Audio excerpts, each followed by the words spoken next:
கர்த்தாவே, கர்த்தாவே, என்னை இணங்க பண்ணினீர். நான் இணங்கினேன். நீர் என்னிலும் பலத்தவராயிருந்து என்னை மேற்கொண்டீர். நாள்தோறும் நகைப்புக்கு இடமானேன். எல்லாரும் என்னை பரிகாசம் பண்ணுகிறார்கள். நான் பேசினது முதற்கொண்டு கதறுகிறேன். கொடுமை என்றும் பாழ்கடிப்பென்றும் சத்தமிட்டு கூறுகிறேன். நான் கூறின கர்த்தருடைய வார்த்தை நாள்தோறும் எனக்கு நிந்தையும் பரிகாசமுமாயிற்று. ஆதலால் நான் அவரை பிரஸ்தாபம் பண்ணாமலும் இனி கர்த்தருடைய நாமத்திலே பேசாமலும் இருப்பேன் என்றேன். ஆனாலும் அவருடைய வார்த்தை என் எலும்புகளில் அடைபட்டு எரிகிற அக்கினியைப் போல் என் இருதயத்தில் இருந்தது. அதை சகித்து இளைத்து போனேன். எனக்கு பொறுக்கக்கூடாமற் போயிற்று. அநேகர் சொல்லும் அவதூறை கேட்டேன். பயஞ்சூழ்ந்திருந்தது. அறிவியுங்கள், அப்பொழுது நாங்கள் அதை அறிவிப்போம் என்கிறார்கள். என்னோட சமாதானமாயிருந்த அனைவரும் நான் தவறி விழும்படி காத்திருந்து ஒருவேளை இணங்குவான்.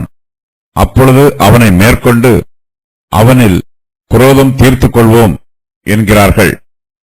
கர்த்தரோ பயங்கரமான பராக்கிரமசாலியாய் என்னோடு இருக்கிறார்.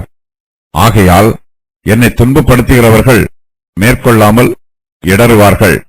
தங்கள் காரியம் வாய்க்காதபடியால் மிகவும் வெட்கப்படுவார்கள். மறக்கப்படாத நித்திய இரைச்சை அவர்களுக்கு உண்டாகும். ஆனாலும் நீதிமானை சோதித்தறிந்து உள்ளிந்திரியங்களையும் இருதயத்தையும் பார்க்கிற சேனைகளின் கர்த்தாவே, நீர் அவர்களுக்கு நீதியை சரிக்கட்டுகிறதை காண்பேனாக. என் காரியத்தை உம்மிடத்தில் சாட்டிவிட்டேன். கர்த்தரை பாடுங்கள், கர்த்தரை துதியுங்கள். அவர் எளியவனுடைய ஆத்மாவை பொல்லாதவர்களின் கைக்கு தப்புவிக்கிறார். எரேமியா தன்னுடைய மாம்ச பலவீனத்தில் இருக்கிறார். அவருக்குள் குழப்பங்களும் போராட்டங்களும் உண்டாயிற்று. அவர் பல காரியங்களை நினைத்து கலங்குகிறார். மனம் பதறுகிறார். பஸ்கூர் எரேமியாவை ஓங்கி அடித்து விட்டான். எரேமியாவின் சரீரத்தில் காயம் உண்டாயிற்று. அதே வேளையில் எரேமியாவுக்கு அவமானமும் நிந்தையும் உண்டாயிற்று. இது அவருடைய இருதயத்தை காயப்படுத்திற்று. எரேமியா கர்த்தருடைய கிருபையையும் பஸ்கூரின் துன்மார்க்கமான கிரியையையும் சிந்தித்து பார்க்கிறார். பஸ்கூர் தனக்கு செய்த தீங்குகளை எரேமியா கர்த்தரிடத்தில் முறையிடுகிறார். பஸ்கூர் எரேமியாவை பரியாசம் பண்ணினான். அவனை பார்த்து நகைத்தான். எரேமியாவின் பேச்சும் செய்கையும் பஸ்கூருக்கு நகைப்பாய் இருக்கிறது.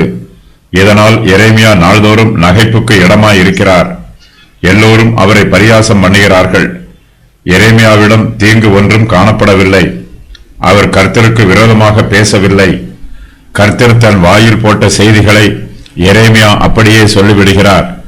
கர்த்தர் தனக்கு கொடுத்த ஊழியத்தை எரேமியா உண்மையாயும் உற்சாகமாயும் செய்கிறார்.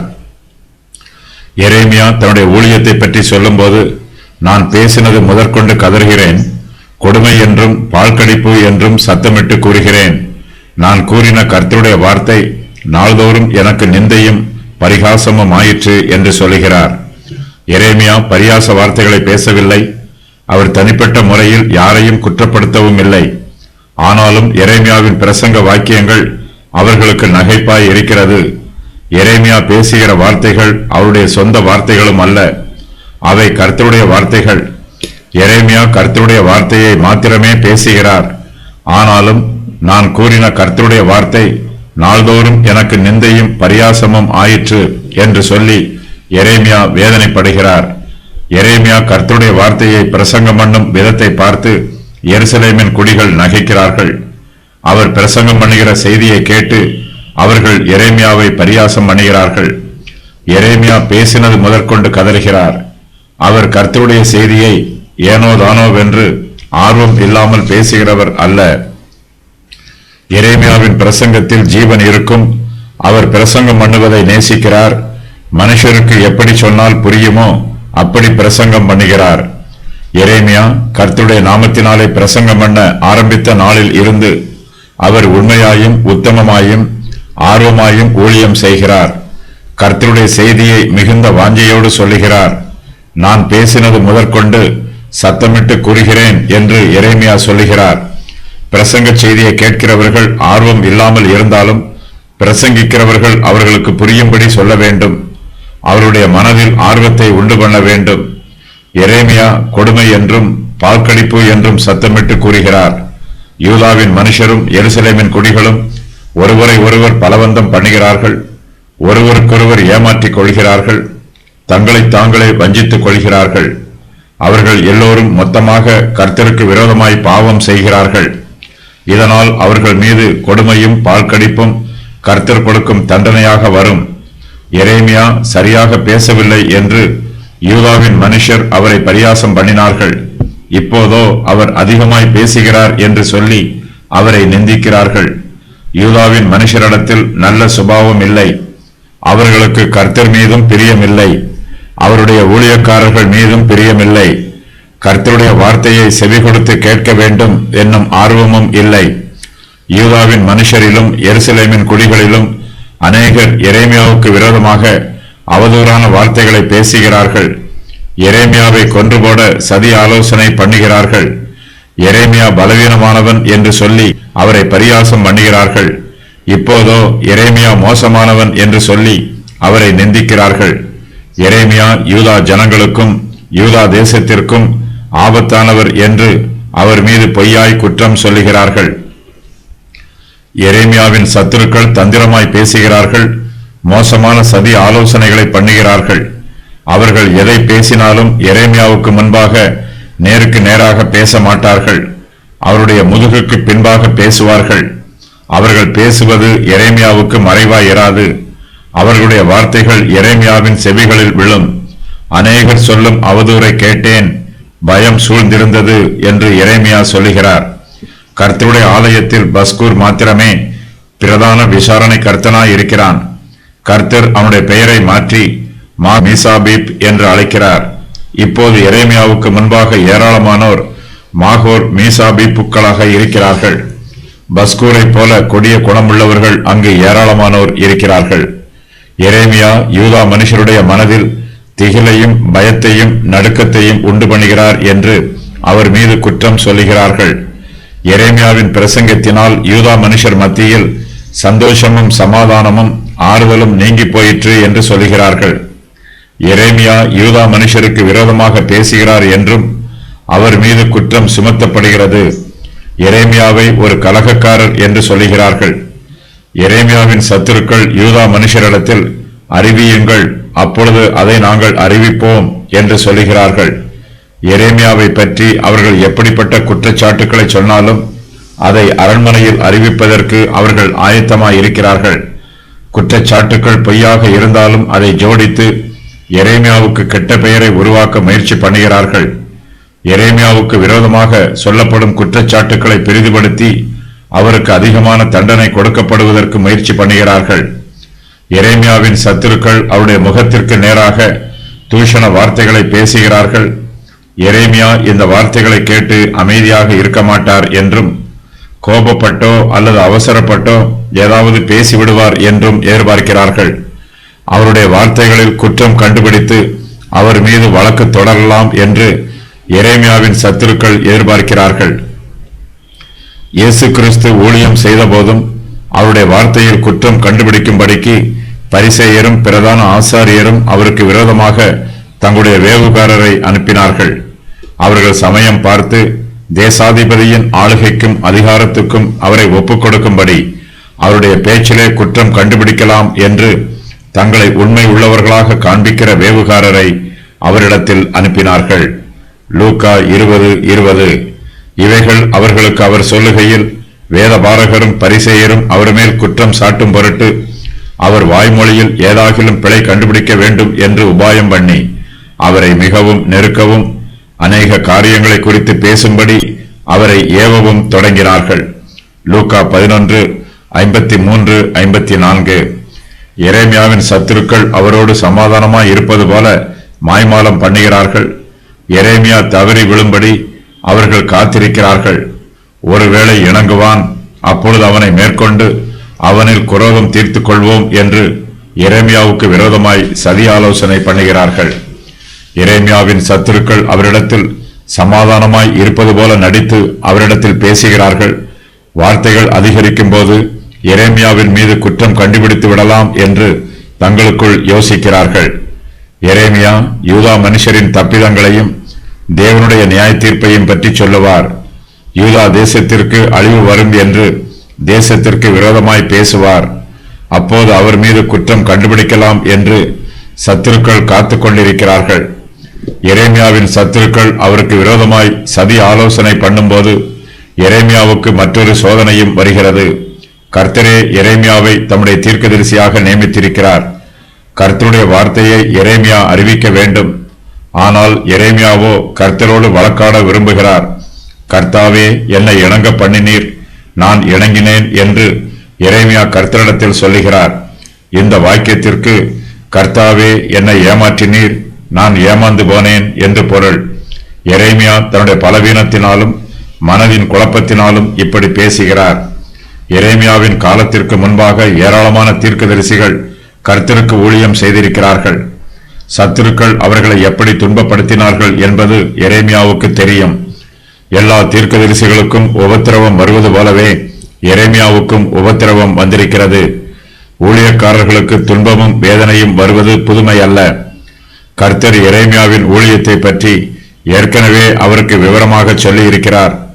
இதோ தேசம் அனைத்துக்கும், யூதாவின் ராஜாக்களுக்கும் அதன் பிரபுக்களுக்கும் அதன் ஆசாரியர்களுக்கும் தேசத்தின் ஜனங்களுக்கும் எதிராக நான் உன்னை இன்றைய தினம் அரணிப்பான பட்டணமும் இருப்பு தூணும் வெண்கல அலங்கமும் ஆக்கினேன்.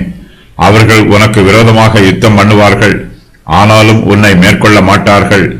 உன்னை ரட்சிக்கும்படிக்கு நான் உன்னுடனே இருக்கிறேன் என்று கர்த்தர் சொல்லுகிறார்.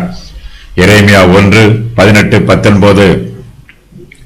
எரேமியா யூதாவின் மனுஷருக்கும் பிரபுக்களுக்கும் விரோதமாக கர்த்தருடைய வார்த்தையை சொல்ல வேண்டும்.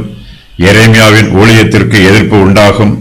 இயேசு கிறிஸ்துவும் தம்முடைய சீஷர்களுக்கு வரும் எதிர்ப்புகளை பற்றியும் உபத்திரவங்களை பற்றியும் அவர்களுக்கு முன்னறிவித்து அவர்களை எச்சரித்திருக்கிறார்.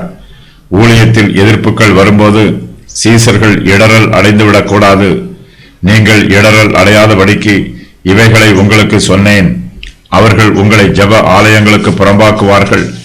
மேலும் உங்களை கொலை செய்கிறவன் தான் தேவனுக்கு தொண்டு செய்கிறவன் என்று நினைக்கும் காலம் வரும். யோவான் 16:1-2. கர்த்தாவே, என்னை இணங்க பண்ணினீர், நான் இணங்கினேன் என்னும் வாக்கியத்திற்கு கர்த்தாவே, என்னை ஏமாற்றினீர், நான் ஏமாந்து போனேன் என்று பொருள் கூறுவதற்கு பதிலாக கர்த்தாவே, என்னை சம்மதிக்க பண்ணினீர், நான் சம்மதித்தேன் என்று பொருள் சொல்லுவது சிறப்பாய் இருக்கும் என்று வேத பண்டிதர்கள் சொல்லுகிறார்கள். எரேமியா கர்த்தருடைய தீர்க்க தரிசன ஊழியத்தை செய்வதற்கு ஆரம்பத்திலேயே தயங்கினார். தான் சிறு பிள்ளையாக இருப்பதாகவும் தன்னால் கர்த்தருடைய ஊழியத்தை சரியாக செய்ய முடியாது என்றும் எரேமியா கர்த்தரிடத்தில் தன்னுடைய இயலாமையை பற்றி சொன்னார். ஆனால் கர்த்தரோ தம்முடைய ஊழியத்தை செய்வதற்கு எரேமியாவை சம்மதிக்க பண்ணினார். அப்பொழுது நான், கர்த்தராகிய ஆண்டவரே, இதோ நான் பேச அறியேன், சிறு பிள்ளையாய் இருக்கிறேன் என்றேன். ஆனாலும் கர்த்தர், நான் சிறு பிள்ளை என்று நீ சொல்லாதே, நான் உன்னை அனுப்புகிற எல்லாரிடத்திலும் நீ போய் நான் உனக்கு கட்டளை இடுகிறவைகளையெல்லாம் நீ பேசுவாயாக என்று சொன்னார். எரேமியா 1:6-7. கர்த்தரே எரேமியாவுக்கு தீர்க்க தரிசன ஊழியத்தை கொடுத்திருக்கிறார்.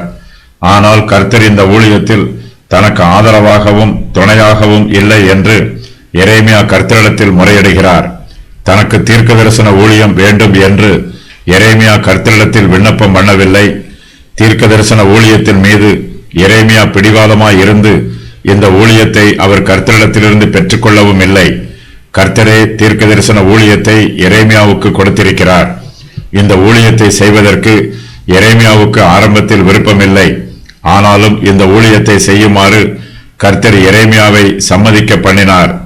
எரேமியாவும் கர்த்தருடைய வார்த்தைக்கு மறுப்பு சொல்லாமல் தீர்க்க தரிசன ஊழியத்தை செய்ய சம்மதித்தார். எரேமியாவுக்கு ஊழியத்தில் ஏராளமான எதிர்ப்புகள் உண்டாயிற்று. எரேமியா யூதா மனுஷர் மத்தியில் கர்த்தருடைய வார்த்தையை சொன்னார். அவர்களோ எரேமியாவின் வார்த்தைகளுக்கு செவி கொடுக்கவில்லை. செவி கொடுத்தவர்களும் தங்கள் பாவத்திற்கு மனம் திரும்பவில்லை. அவர்கள் எரேமியாவின் மீதே கோபப்படுகிறார்கள். எரேமியாவை பரியாசம் பண்ணுகிறார்கள். அவருக்கு விரோதமாக சதி ஆலோசனைகளை பண்ணுகிறார்கள். இதனால் எரேமியா தன்னுடைய ஊழியத்தை விட்டு விலகிவிடலாம் என்று நினைக்கிறார். ஆதலால் நான் அவரை பிரஸ்தாபம் பண்ணாமலும் இனி கர்த்தருடைய நாமத்திலே பேசாமலும் இருப்பேன் என்றேன் என்று எரேமியா சொல்லுகிறார். ஆனாலும் எரேமியாவால் கர்த்தருடைய வார்த்தையை சொல்லாமல் அமைதியாய் இருக்க முடியவில்லை. கர்த்தருடைய வார்த்தை எரேமியாவின் எலும்புகளில் அடைபட்டு எரிகிற அக்கினியைப் போல அவருடைய இருதயத்தில் இருக்கிறது. எரேமியாவுக்கு ஊழியத்தில் பிரச்சனைகள் வந்தாலும் அவர் கர்த்தருக்கு உண்மை உள்ளவராய் இருக்கிறார். கர்த்தர் தனக்கு கொடுத்த ஊழியத்தை உண்மையாயும் உத்தமமாயும் நேர்த்தியாயும் செய்கிறார். கர்த்தருடைய ஊழியத்தை செய்வதற்கு தேவனுடைய கிருபை மாத்திரமே போதுமானது. கர்த்தருடைய கிருபை அவருடைய ஊழியத்தை செய்ய நம்மை பலப்படுத்தும். எரேமியா கர்த்தருடைய கிருபையையும் சத்துருக்கள் மூலமாய் வரும் எதிர்ப்பையும் சிந்தித்து பார்க்கிறார். எதிர்ப்பை விட கர்த்தருடைய கிருபையே எரேமியாவுக்கு பிரதானமாய் இருக்கிறது. எரேமியா அவசரப்பட்டு நான் அவரை பிரஸ்தாபம் பண்ணாமலும் இனி கர்த்தருடைய நாமத்திலே பேசாமலும் இருப்பேன் என்று சொன்னார். ஆனால் இப்போதோ எரேமியா தான் அவசரப்பட்டு பேசியதற்காக மனம் வருந்துகிறார். கர்த்தர் எரேமியாவுக்கு கொடுத்த வார்த்தைகள் அவருடைய இருதயத்தில் இருக்கிறது. அது அவருடைய எலும்புகளில் அடைபட்டு எரிகிற அக்கினியைப் போல பற்றி எரிந்து கொண்டிருக்கிறது. கர்த்தருடைய வார்த்தையை வெளியே சொல்லாமல் எரேமியாவால் அதை அடக்கி வைத்துக் கொள்ள முடியவில்லை. அதை சகித்து இளைத்து போய் விடுகிறார். அது அவருக்கு பொறுக்கக்கூடாமல் போயிற்று.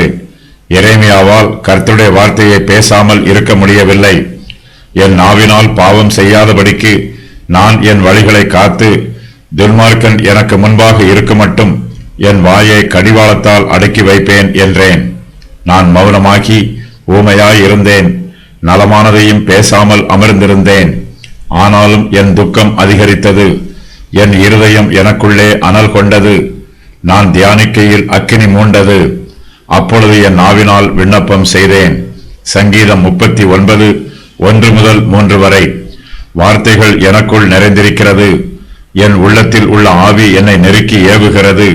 இதோ என் உள்ளம் அடைக்கப்பட்டிருந்து புது திருத்திகளை முதலாய் பீரப்பண்ணுகிற புது ரசத்தை போல் இருக்கிறது. நான் ஆறுதல் அடையும்படி பேசுவேன், என் உதடுகளை திறந்து பிரதியுத்தரம் சொல்லுவேன். யோபு 32 18 முதல் 20 வரை. எரேமியாவால் கர்த்தருடைய வார்த்தையை பிரசங்கம் பண்ணாமல் இருக்க முடியவில்லை. அதை தன் இருதயத்திற்குள் அடக்கி வைத்து எரேமியா இளைத்து போய் இருக்கிறார். எரேமியாவை போலவே கர்த்தருடைய ஊழியக்காரர்களால் ஊழியம் செய்யாமல் இருக்க முடியாது. கர்த்தர் கொடுத்த வார்த்தைகளை அவர்களால் பிரசங்கம் பண்ணாமல் அடக்கி வைத்துக் கொள்ளவும் முடியாது. கர்த்தர் தம்முடைய ஊழியக்காரர்களுக்கு வார்த்தைகளையும் கொடுக்கிறார், அதை பிரசங்கம் பண்ண வேண்டும் என்று உணர்த்தவும் செய்கிறார். சுவிசேஷத்தை நான் பிரசங்கித்து வந்தும் மேன்மை பாராட்ட எனக்கு இடமில்லை. அது என்மேல் விழுந்த கடமையாய் இருக்கிறது. சுவிசேஷத்தை நான் பிரசங்கியாதிருந்தால் எனக்கு ஐயோ என்று அப்போஸ்தலர் பவுல் சொல்லுகிறார். 1 கொரிந்தியர் 9:16. எரேமியாவுக்கு விரோதமாக ஏராளமான சத்துருக்கள் எழும்பி இருக்கிறார்கள். கர்த்தரோ எரேமியாவோடு கூட இருக்கிறார். கர்த்தருடைய கிருபையும் அவருக்கு கிடைத்திருக்கிறது. கர்த்தரோ பயங்கரமான பராக்கிரமசாலியாய் என்னோட இருக்கிறார். ஆகையால் என்னை துன்பப்படுத்துகிறவர்கள் மேற்கொள்ளாமல் இடறுவார்கள். தங்கள் காரியம் வாய்க்காதபடியால் மிகவும் வெட்கப்படுவார்கள். மறைக்கப்படாத நித்திய இலச்சை அவர்களுக்கு உண்டாகும் என்று எரேமியா சொல்லுகிறார். கர்த்தர் நம்மோடு கூட இருக்கும்போது நமக்கு விரோதமாக சத்துருவால் ஒன்றும் செய்ய முடியாது. கர்த்தர் நமக்காக யுத்தம் பண்ணுவார், நமக்கு ஜெயத்தை கொடுப்பார். இவைகளை குறித்து நாம் என்ன சொல்லுவோம்? தேவன் நம்முடைய பட்சத்தில் இருந்தால் நமக்கு விரோதமாய் இருப்பவன் யார் என்று பவுல் சொல்லுகிறார். ரோமர் 8:31. எரேமியாவுக்கு அதிகமான பாரங்கள் வந்தாலும் அந்த பாரங்களை தாங்குவதற்கும் சுமப்பதற்கும் கர்த்தருடைய கிருபை எரேமியாவோடு கூட இருக்கும். கர்த்தரே எரேமியாவின் வாயில் தம்முடைய வார்த்தைகளை போட்டிருக்கிறார். எரேமியாவின் சத்துருக்கள் அவருக்கு விரோதமாக தூஷண வார்த்தைகளை பேசும்போது அவர்களோடு பேச வேண்டிய பிரதியுத்தர வார்த்தைகளை கர்த்தர் தாமே எரேமியாவுக்கு கொடுப்பார். கர்த்தர் பயங்கரமான பராக்கிரமசாலியாய் எரேமியாவோடு கூட இருக்கிறார். கர்த்தரை பற்றிய பயம் அவர்களை மேற்கொள்ளும். நமக்கு விரோதமாக சத்துருக்கள் எழும்பும் போது நாம் அவர்களையே பார்த்து கொண்டிருந்தால் நமக்குள் சோர்வும் பயமும் வந்துவிடும். நாம் மனுஷரை பார்க்காமல் கர்த்தரை நோக்கி பார்க்க வேண்டும். நாம் கர்த்தரை பார்க்கும்போது அவரை பயங்கரமான பராக்கிரமசாலியாய் காண வேண்டும். அதை நான் பார்த்து எழும்பி பிரபுக்களையும் அதிகாரிகளையும் மற்ற ஜனங்களையும் நோக்கி, அவர்களுக்கு பயப்படாதிருங்கள்.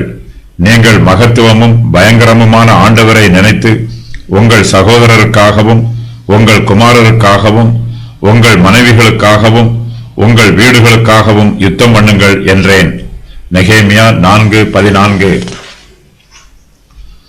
எரேமியா இப்பொழுது தன்னுடைய சிந்தையில் குழப்பமில்லாமல் தெளிவாய் இருக்கிறார். கர்த்தர் மீது நம்பிக்கை வைத்து பூரண நிச்சயத்தோடு பேசுகிறார். கர்த்தர் பயங்கரமான பராக்கிரமசாலியாய் தன்னோடு கூட இருப்பதினால் தன்னை துன்பப்படுத்துகிறவர்கள் மேற்கொள்ளாமல் இடறுவார்கள் என்று எரேமியா முழு நிச்சயத்தோடு சொல்லுகிறார். சத்துருக்கள் நம்மை பின்தொடர்வார்கள், ஆனால் அவர்கள் நம்மை மேற்கொள்ள மாட்டார்கள். என் சத்துருக்களும் என் பகைஞருமாகிய பொல்லாதவர்கள் என் மாம்சத்தை பட்சிக்க என்னை நெருக்குகையில் அவர்களே இடறி விழுந்தார்கள். சங்கீதம் 27:2. எரேமியாவுக்கு விரோதமாக சத்துருக்கள் சதி ஆலோசனை பண்ணினார்கள், அவருக்கு தீங்கு செய்ய முயற்சி செய்தார்கள். ஆனால் அவர்களுடைய காரியம் வாய்க்காதே போகும். இதனால் அவர்களுக்கு மிகுந்த வெட்கம் உண்டாகும். மறக்கப்படாத நித்திய இலச்சை அவர்களுக்கு உண்டாகும். எரேமியாவுக்கு விரோதமாக அவர்கள் மேற்கொண்ட எல்லா முயற்சிகளும் அவமாய் போகும். கர்த்தரே நீதியுள்ள நியாயாதிபதி. எரேமியா தன்னுடைய வழக்குகளை கர்த்தருடைய சமூகத்தில் ஒப்புக் கொடுத்து விடுகிறார். கர்த்தர் தன்னுடைய சத்துருக்கள் மீது நீதியான நியாய தீர்ப்பை கொடுக்க வேண்டும் என்று எரேமியா கர்த்தரிடத்தில் ஜெபம் பண்ணுகிறார். கர்த்தர் நீதிமானை சோதித்து அறிகிறவர். அவர் சேனைகளின் கர்த்தர். மனுஷர் முகத்தை பார்க்கும்போது கர்த்தரோ மனுஷருடைய இருதயத்தை பார்க்கிறார். அவர் நம்முடைய உள்ளிந்திரியங்களை ஆராய்ந்து பார்க்கிறார். கர்த்தருடைய நியாய தீர்ப்பில் நீதியும் நியாயமும் இருக்கும். அவருடைய வார்த்தையிலும் செய்கையிலும் ஒருபோதும் அநீதி இருக்காது. கர்த்தர் மனுஷருடைய ஒவ்வொரு வார்த்தையையும் செய்கையையும் ஆராய்ந்து அறிந்திருக்கிறார். கர்த்தர் சர்வ ஞானமும் சர்வ வல்லமையும் சர்வ ஆளுகையும் உள்ளவர். எரேமியா தன்னுடைய காரியத்தை கர்த்தரிடத்தில் சாட்டி விடுகிறார். நம்முடைய வழக்குகள் எல்லாவற்றையும் கர்த்தரிடத்தில் சாட்டிவிட வேண்டும். கர்த்தர் மேல் பாரத்தை வைத்துவிட்டு நாம் அவருடைய சமூகத்தில் அமைதியாய் இருக்க வேண்டும். கர்த்தருக்கு எரேமியாவை பற்றி நன்றாய் தெரியும். அவருடைய வழக்குகளின் ஆதாரமும் கர்த்தருக்கு புரியும். கர்த்தருக்கு எல்லாம் தெரிந்தாலும் நம்முடைய காரியங்களை நாம் கர்த்தரிடத்தில் சொல்ல வேண்டும் என்று அவர் எதிர்பார்க்கிறார். நம்முடைய பிரச்சனைகளை நாம் கர்த்தரிடத்தில் முறையிடும் போது நம்முடைய மனதிற்கு ஆறுதல் உண்டாகும். நம்முடைய இருதயத்தில் சமாதானம் உண்டாகும். நம்முடைய நன்மைக்காகவே நாம் நம்முடைய வழக்குகளை கர்த்தரிடத்தில் சமர்ப்பிக்க வேண்டும். எரேமியா கர்த்தருக்குள் சந்தோஷமாய் இருக்கிறார். தன்னுடைய சத்துருக்களிடமிருந்து கர்த்தர் தன்னை நிச்சயமாய் மீட்டுக் கொள்வார் என்று உறுதியாய் நம்புகிறார். இதன் நிமித்தமாய் எரேமியா கர்த்தரை நன்றியோடு துதிக்கிறார். கர்த்தரை பாடுங்கள், கர்த்தரை துதியுங்கள். அவர் எளியவனுடைய ஆத்மாவை பொல்லாதவர்களின் கைக்கு தப்புவிக்கிறார் என்று எரேமியா கர்த்தரை துதித்து பாடுகிறார். எரேமியா கர்த்தரை துதிப்பதை மற்றவர்களும் பார்த்து அவர்களும் கர்த்தரை துதிப்பார்கள். எரேமியாவின் உள்ளத்தில் மிகப்பெரிய மாற்றம் உண்டாயிருக்கிறது. அவர் கர்த்தருடைய சமூகத்தில் தன்னுடைய வழக்குகளை சொல்ல ஆரம்பித்த போது மிகவும் சோர்ந்து போய் இருந்தார். இப்போதோ தன்னுடைய காரியத்தை கர்த்தரிடத்தில் சாட்டிவிட்ட பின்பு எரேமியா கர்த்தருக்குள் மிகுந்த சந்தோஷமாய் இருக்கிறார். எரேமியாவை சுற்றிலும் இருந்த மேகங்கள் அவரை விட்டு விலகி போயிற்று.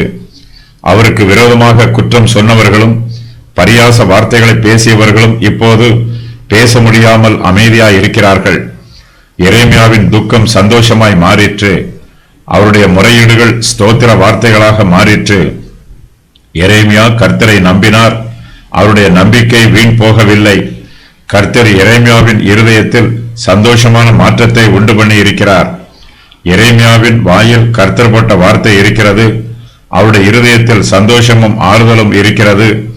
எரேமியாவால் கர்த்தருடைய வார்த்தையை வெளியே சொல்லாமல் அடக்கி வைக்க முடியவில்லை. அவரால் தனக்குள்ளே இருக்கிற சந்தோஷத்தையும் வெளிப்படுத்தாமல் அடக்கி வைக்க முடியவில்லை. ஆகையினால் கர்த்தரை நன்றியுள்ள இருதயத்தோடு துதித்து பாடுகிறார்.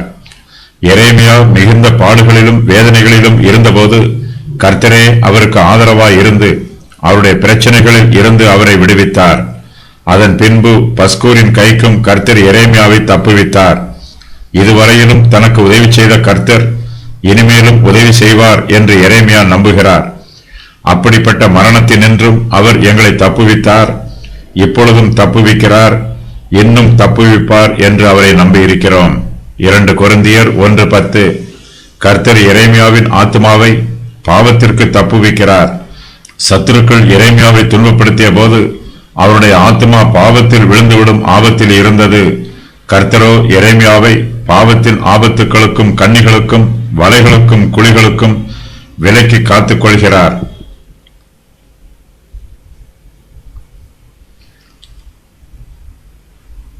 கர்த்தர் எளியவனுடைய ஆத்துமாவை பொல்லாதவர்களின் கைக்கு தப்புவிக்கிறவர். எரேமியாவின் முறையீடு. கர்த்தாவே, என்னை இணங்க பண்ணினீர், நான் இணங்கினேன். நீர் என்னிலும் பலத்தவராயிருந்து என்னை மேற்கொண்டீர். நாள்தோறும் நகைப்புக்கு இடமானேன். எல்லோரும் என்னை பரிகாசம் பண்ணுகிறார்கள். நான் பேசினது முதற்கொண்டு கதறுகிறேன். நான் கூறின கர்த்தருடைய வார்த்தை நாள்தோறும் எனக்கு நிந்தையும் பரிகாசமும் ஆயிற்று. ஆதலால் நான் கர்த்தரை பிரஸ்தாபம் பண்ணாமலும் இனி கர்த்தருடைய நாமத்திலே பேசாமலும் இருப்பேன். ஆனாலும் அவருடைய வார்த்தை என் எலும்புகளில் அடைபட்டு எரிகிற அக்கினியைப் போல் என் இருதயத்தில் இருந்தது. அதை சகித்து இளைத்து போனேன். எனக்கு பொறுக்க கூடாமல் போயிற்று. அநேகர் சொல்லும் அவதூறை கேட்டேன். பயம் சூழ்ந்திருந்தது.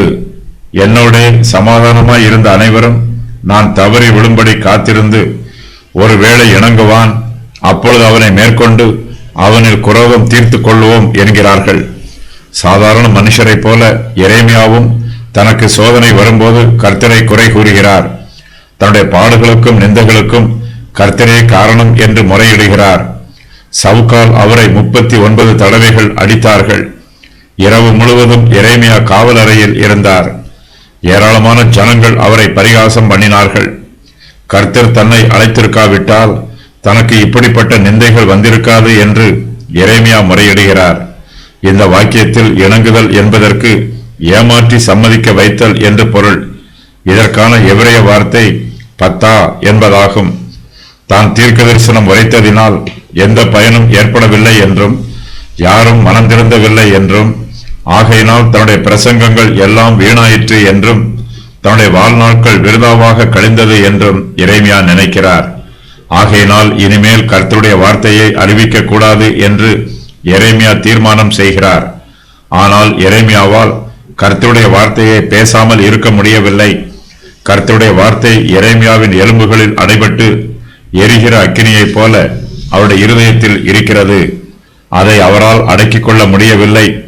ஆகையினால் தொடர்ந்து கர்த்தருடைய வார்த்தையை அறிவிக்கிறார்.